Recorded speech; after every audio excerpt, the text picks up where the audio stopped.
Okay, whenever you're ready. Okay. Well,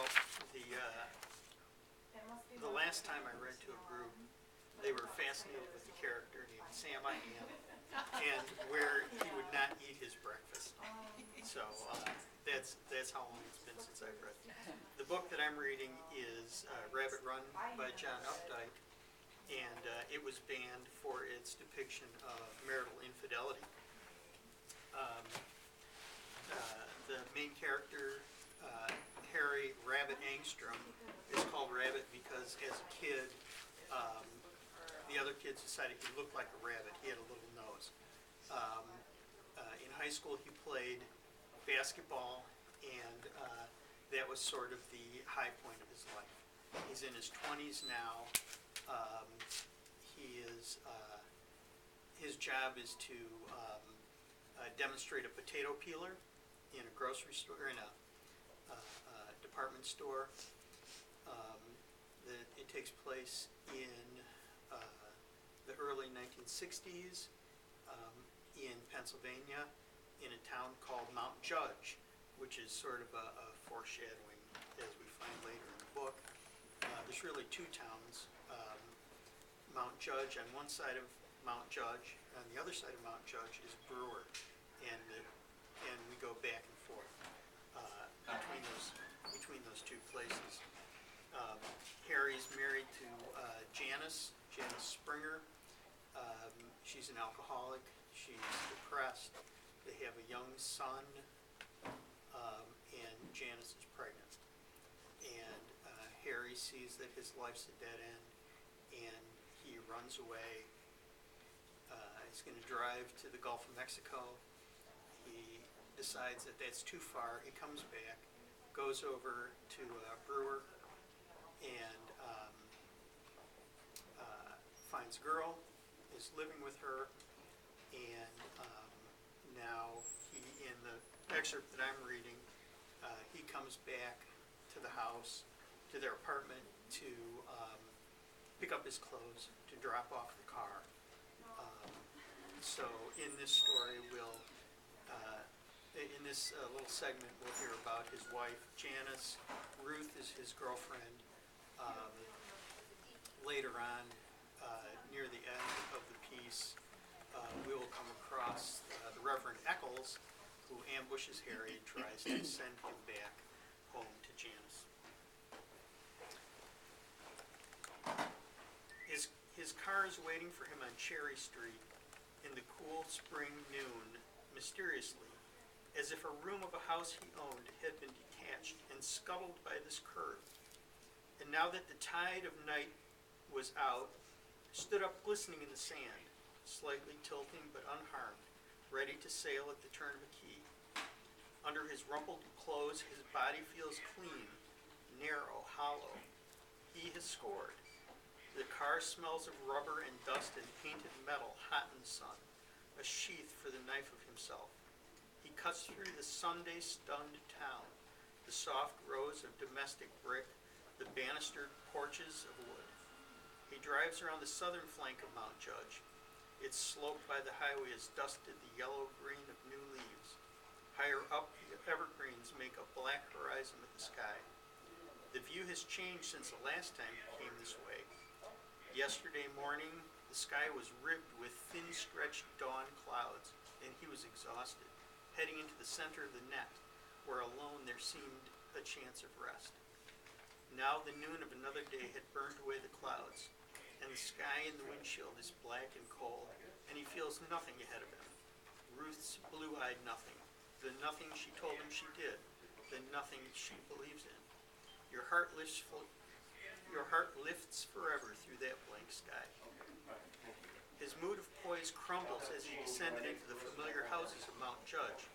He becomes cautious, nervous. He turns up Jackson, up Potter, up Wilbur, and tries to make out from some external sign if there is anyone in his apartment. No telltale light would show. It's the height of day. No cars out front. He circles a block twice, straining his neck to see a face at the window. The panes are high and opaque. Ruth was wrong. He doesn't want to see Janice. The bare possibility makes him so faint that when he gets out of the car, the bright sunlight almost knocks him down. As he climbs the stairs, the steps seem to calibrate, to restrain by notches, a helpless tendency in his fear-puffed body to rise. He raps on the door, braced to run. Nothing answers on the other side. He taps again, listens, and takes the key out of his pocket. Though the apartment is empty, yet it is so full of Janice he begins to tremble. The sight of that easy chair, turned to face the television, attacks his knees. Nelson's broken toys on the floor derange his head. All the things inside of his skull, the gray matter, the bones of his ears, the apparatus of his eyes seem clutter clogging the tube of his self. His sinuses choke. With a sneeze or a tear he doesn't know. The living room smells of desertion. The shades are still drawn. Janice drew them the afternoons to keep the glare off the television screen. Someone has made gestures of cleaning up. Her ashtray and her empty glass have been taken away. Rabbit puts the door key and the car keys on top of the television case, metal painted brown in imitation of wood grain. As he opens the closet door, the knob bumps against the edge of the set. Some of her clothes are gone.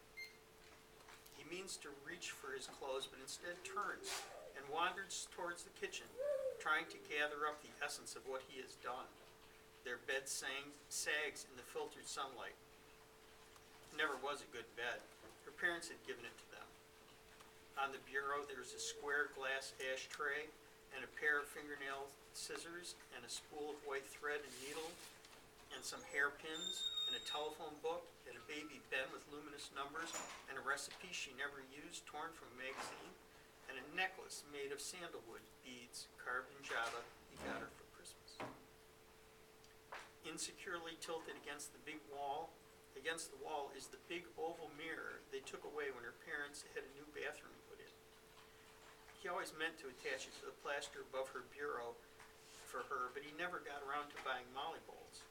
A glass on the windowsill, half full of stale bubbled water, throws a curved patch of diluted sun onto the bare place where the mirror should have been fixed. 3 long nicks here, scratched in the wall, parallel. What made them? When? Beyond the edge of the bed, a triangle of linoleum bathroom floor shows. The time after her shower, her bottom blushing with steam, lifting her arms gladly to kiss him. Soaked licks of hair in her armpits. What gladness has seized her? And then him, unasked. In the kitchen, he discovers an odd oversight. The pork chops, never taken from the pan, cold as death, riding congealed grease. He dumps them out in the paper bag under the sink, and with a spatula scrapes off the speckled bits of fat after them. The bag, stained dark brown at the bottom, smells of something sweetly rotting. He puzzles. The garbage can is downstairs out back, and he doesn't want to be trips. He decides to forget it. He draws scalding water into the sink and puts the pan in to soak. A breath of steam is a whisper in a tube.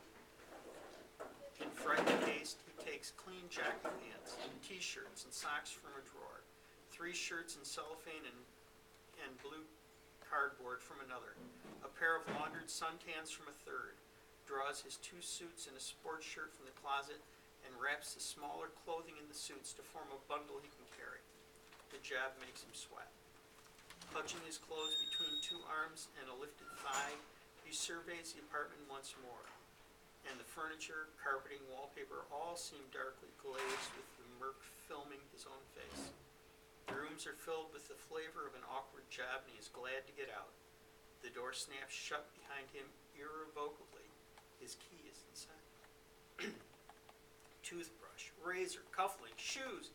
At each step down, he remembers something he forgot. He hurries, his feet patter. He jumps. His head almost hits the naked bulb burning at the end of a black cord in the vestibule. His name in the mailbox seems to call out to him as he sweeps past. Its letters of blue ink crowd the air like a cry. He feels ridiculous, ducking into the sunlight like one of those weird thieves you read about in the back pages of newspapers, who instead of stealing money and silver carry away a porcelain wash basin, 20 rolls of toilet paper, or a bundle of old clothes. Good afternoon, Mr. Angstrom. A neighbor is passing. Miss Arndt, in a lavender church hat, carrying a palm frond in clutched hands. Oh, hello, how are you? She lives 3 houses up. They think she has cancer. I'm just splendid, she says, just splendid, and stands there in sunshine, bewildered by splendor, flat-footed, leaning unconsciously against the slope of the pavement. A gray car goes by too slowly.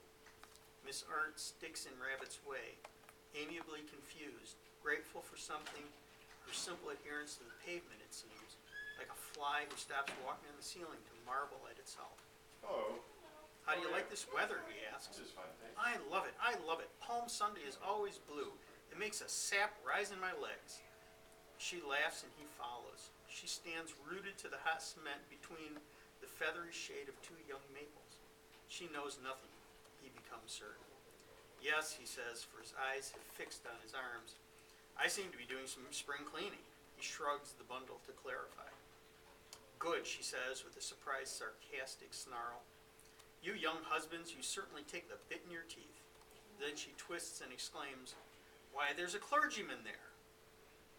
The gray car has come back, even more slowly down the center of the street. With a dismay that makes the bundle of clothes double its weight in his arms, Rabbit realizes he is pinned. He lurches from the porch and strides past Miss Arndt, saying, I've got to run, right on top of her remark, it's not Reverend Krupenbach.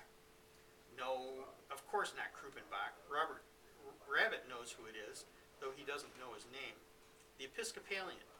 The Springers were Episcopalians, more of the old phony social climbing. They were originally Reformed. Rabbit doesn't quite run. The downhill pavement jars his heels at every stride.